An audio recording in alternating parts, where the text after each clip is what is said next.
What's good, everyone? OJ here. Welcome back to another discussion video, and today we're talking about how the gamers have spoken. This is something that I've discussed multiple times on this channel, but recently it's kind of intensified because of some of the scrutiny or what some people have been saying about how others or about how some things are priced. And this is a opinion that I've had for quite some time now, that the market will be the market and gamers will buy what they want. And we have spoken. I'm going to go over a couple different things here with some games that got some, I would say, criticism before they launched, but ended up doing extremely well. But before we get into any of this, guys, please make sure you hit that like button and also subscribe if you are someone new for gaming videos and also live streams as well. So let's go ahead and get into this here first. Let's first start off with Ratchet and Clank: A Rift Apart. This was the top selling game in the MPD for the past month. It was a bestseller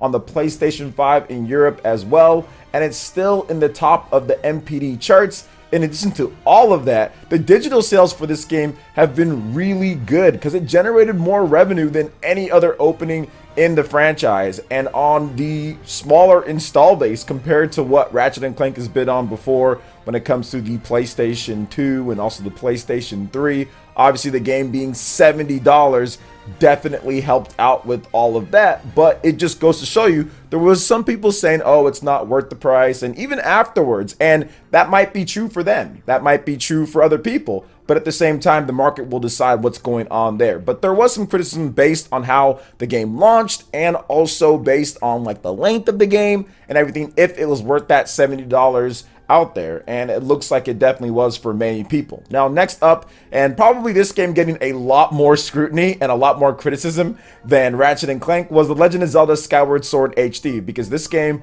was a full price for Nintendo, at least at $60, was a full price port of the Wii version of the game. And beforehand, Nintendo didn't necessarily do the best job of explaining exactly what they've changed. They introduced the amiibo stuff way too early. They should have waited on that. And they didn't talk about some of the other things that has been uncovered now that people are playing the game, and now that Digital Foundry has examined the game as well and looked at it. There's actually a number of changes outside of what Nintendo even stated when it comes to the graphics and the quality of the game and the actual full audio support that they have for surround sound and the reworking of textures, the completely redone things in the game. So there's a lot more than Nintendo even stated when it came down to it. So The Legend of Zelda Skyward Sword HD, #1 in the UK on the sales charts, which Nintendo historically hasn't necessarily been great there. They've been better with the Nintendo Switch, but they're not always getting the top spots there. So it's very good to see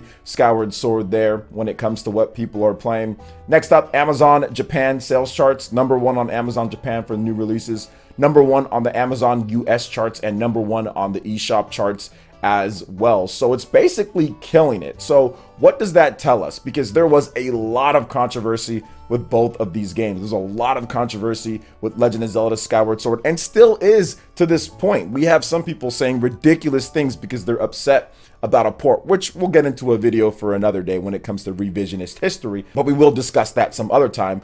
But what we're talking about right here is essentially how gamers out there, like the super vocal people out there that are screaming and yelling and arguing and calling people names over simply just buying what they want.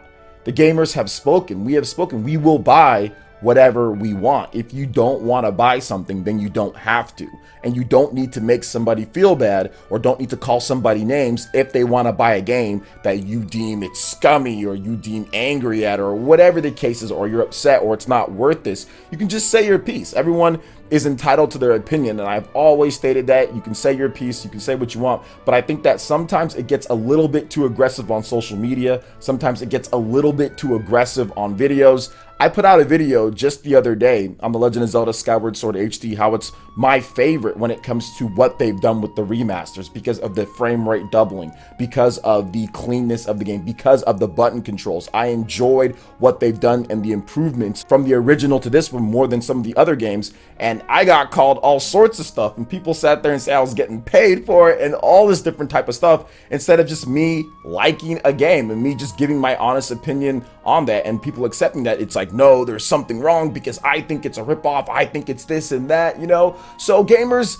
we can just buy what we want, man. And that's the cool thing about the open market. And that's the cool thing about this. Like, if you feel that there's a problem, whatever price, you can just not buy it. That's what I do consistently. But looking over all of these sales here, looking over everything when it comes down to it, and it reinforces what I've been saying. Value is subjective. There is no standard. Even though Microsoft, Sony, Nintendo, they all set some sort of standard for game prices or for what something's going to be, you in your head can have any type of standard that you want. You in your head can have any type of value that you want to assign. Just because a game is new doesn't make it worth $60, in my opinion. Just because a game is on PlayStation 5 doesn't make it worth $70. That's just what Sony and Nintendo assign to things. At the end of the day, you can assign value, and if you want to buy the game at that price, then you think it's worth that price.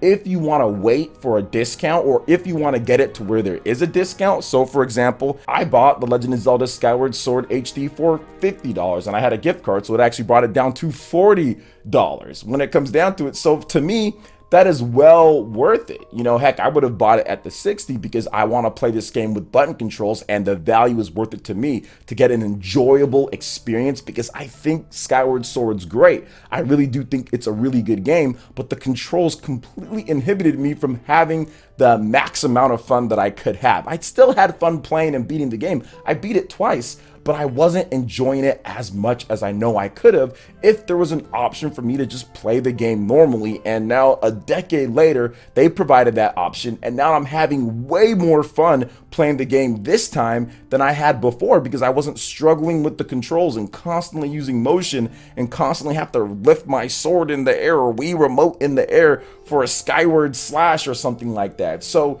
to me, it makes sense. To me, these sales aren't surprising. To me, I knew that this was going to happen. I'd been tracking what's going on with the sales, and I'd been tracking what people were kind of saying, and like the clash, right? Because you always have a very vocal group of people, and it could affect the perception of what some people think. Even after this game launched, there was some conversations that were out there on social media that, oh, this game's not doing so well because somebody showed some stacks at Walmart or something like that. But so far, if you're tracking all of the major retailers right now when it comes to what we can see, right? So like Amazon in different countries, and also the UK sales charts, the eShop sales charts, it clearly shows that The Legend of Zelda Skyward Sword is doing phenomenal at this point, and it shows that people will buy what they feel like buying. And I want to put that narrative out there. I want to put that thought process out there to stop attacking people based on what they want to buy. Now, I feel that healthy discussion is completely fine. Criticism, when it comes to valid criticism or when it comes to constructive, that is completely fine. If you don't think it's worth this price or that price based off of X, Y, and Z factor, it's okay to state that. And I'm not saying that you can't. Heck, you can put that in the chat if you want to. It's not a problem for me. The problem that I do have is when we start getting into like the ad hominem territory, when you start getting into the name calling. I mean, just a bit ago, I was talking about this with John on Spawnwave on his Twitter page, and somebody called me a shill for simply just saying that, yep, people will buy what they want to buy. And this happens quite a bit. Yes, it might be a vocal minority of people, but at the same time, this kind of dominates the type of videos that you see. It dominates the articles out there. How many times have you guys seen this being brought up on podcasts, or being brought up in articles, or being brought up on social media, being brought up somewhere when it comes down to it? So it's almost impossible to avoid it if you're in the gamosphere at all when it comes to social media, or if you're in the comment sections of videos or anything like that. Now, that's not the majority of people, obviously, because if it was the majority of people, these games wouldn't be doing anywhere near as well as they're doing. Heck, you would have thought that Pokemon Sword and Shield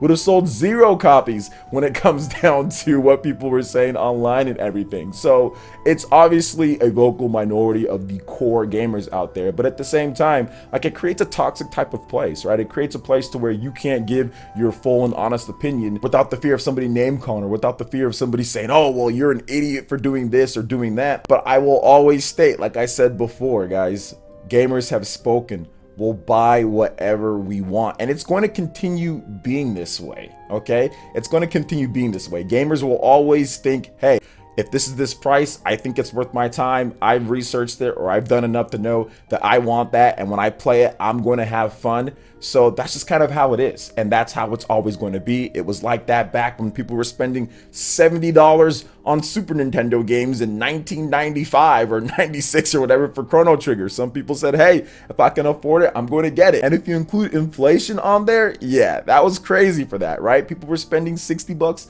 on N64 games back in the day. I know I bought Pokemon Stadium back in the day. It was 64 bucks when you include tax over here in California, man. And I was like, you know what? I need to get it. So I paid that price for that game. So people will buy what they want to buy. And the gamers have spoken clearly here. Ratchet and Clank is doing absolutely amazing. The Legend of Zelda Skyward Sword is doing absolutely amazing. And once again, healthy discussion is always good based around things, but it's not the be all end all. And at the end of the day, it should really just be like, hey, this is for me, or maybe it's not for me. I get it for those who want to buy it, but maybe it's not for me. And that should be the end of it. Or when it comes down to certain things, there will never be a standard in my opinion. It'll only be based off of what I think. I'll never look at a game and say, oh, it's new, so therefore it's worth that 60, or it's okay to be 60 or not. Or I'll look at this game and say, oh, it's a port, it doesn't need to be 60, it needs to be this or that. Like, no, I'll never look at games that way. And I think that a lot of gamers also see it like that as well, because we're starting to see these sales roll in for some of these higher priced PlayStation 5 games, some of these Nintendo Switch ports. We're seeing what's been going on throughout the life of the Nintendo Switch. Some of the best selling games are actually ports from different systems. So to me, it's always going to be that way. And once again, it reinforces that idea here with what's going on with Skyward Sword and Ratchet and Clank. So what are your thoughts on this, guys? Let me know what you think in the comment section below. All right, guys, that wraps it up for this video here. Check out the links in the description. We've got Twitter. Go and give us a follow on there. Stay up to date on all the latest gaming news and information. Also, make sure you like, comment, and subscribe, and share this video if you can. Thank you guys so much for watching, and we'll catch you for the next one. Peace.